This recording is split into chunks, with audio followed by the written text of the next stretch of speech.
Donc je suis Jamie Gourmaud, je suis journaliste, scientifique on va dire.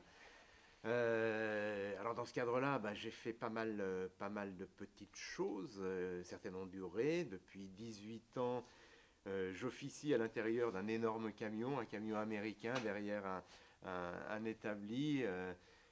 Derrière lequel, à l'aide je dirais, d'objets pédagogiques, des maquettes, des images 2D, je joue le rôle de vulgarisateur. Je vulgarise finalement des phénomènes que mon camarade ou mes camarades, Fred ou Sabine, découvrent sur le terrain.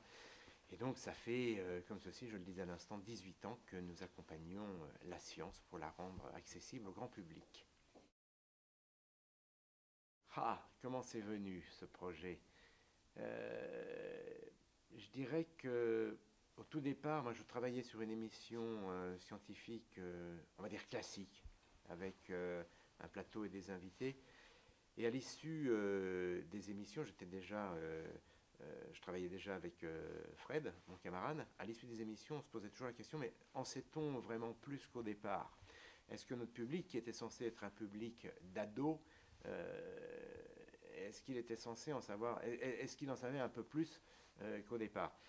Et très souvent, on se disait, c'est pas sûr. C'est pas sûr parce que on n'avait pas l'impression de donner les clés pour que le public se fasse un jugement sur tel ou tel sujet que nous abordions.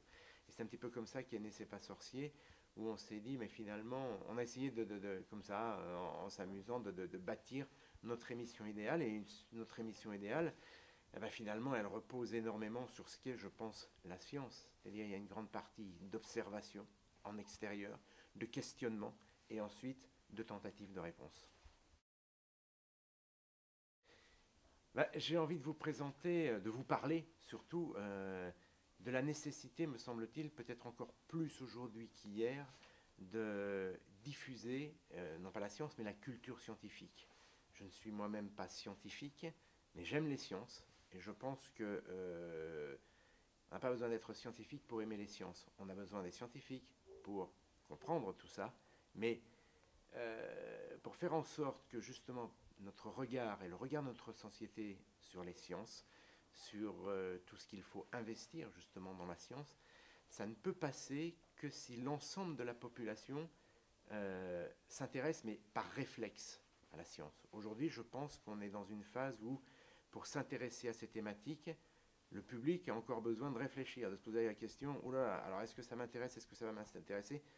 Chose qu'il ne se pose pas quand il va vers un sujet d'histoire, un sujet d'art, un sujet de sculpture, de cinéma, de poésie, de peinture, de ce que vous voulez. Moi, j'ai envie que la science réintègre le panthéon de la culture.